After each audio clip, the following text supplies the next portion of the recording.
I am starting this channel to begin a dialogue about the state of our nation and the state of our conscience, because something is deeply wrong.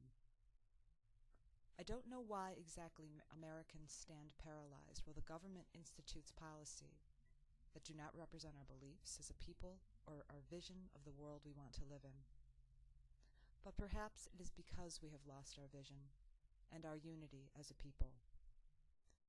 Perhaps it is because we have become bitter from the loss of our own dreams, that we can spare little empathy for the plight of our neighbors, and spare little thought for the implications of our government's policies on those around the globe.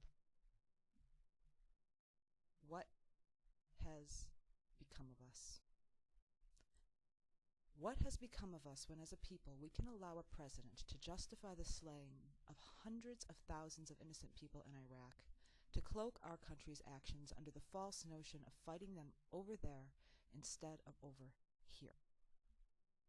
When did we become a people who would allow murder under a justification of such cowardice and arrogance, as if war and death and slaughter should be endured by others for our battles, even if those others had no connection to it in the first place? British estimates believe over 600,000 Iraqis have been killed in this war. 600,000. This nation is so fond of propping itself up under a Christian banner and a righteous God, but ignores the most basic tenet of thou shalt not kill, translating it to mean, thou shalt not kill an American. And when did supporting our military become silence in the face of tyranny and unjust war? It was known before the war that the intelligence used to justify an invasion into Iraq was dubious at best. Indeed, most Americans were against the invasion of Iraq until it occurred, and then, out of fear of being accused of not supporting our troops, rallied around the policy lest they be labeled unpatriotic, forgetting that patriotism is the last refuge of the scoundrel.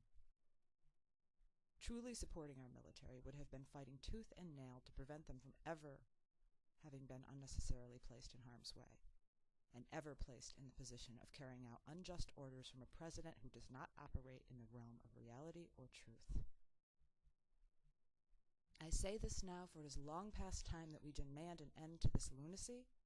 Our Congress is bending yet again to the whim of the madman we call president, who would not even accommodate non-binding timelines for the removal of troops from Iraq. They fail in their duty in oversight of this administration because we have failed in our duty as citizens to oversee Congress. How many of us actually know the voting records and sponsorship of bills of your senators and congresspeople? Do you even know their names? Have you ever called them? Ever demanded them to act as representatives of the American people instead of corporate lobbyists and the military-industrial complex? We are often so indignant, so angry at government, forgetting that we are and must be the government, and democracy can only work with active participation of its citizenry. We resign our fate before we even begin to fight.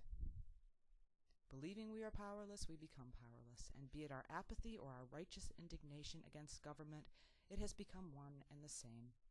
An excuse not to act, not to be responsible, not to participate, not to do anything to change things for the better. And that must begin with having the courage to seek truth and then speak it openly and consistently and often, without the fear of the recrimination of those who would suppress our rights and freedoms.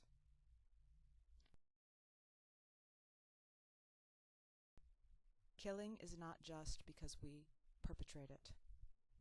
War does not qualify as just because America implements it.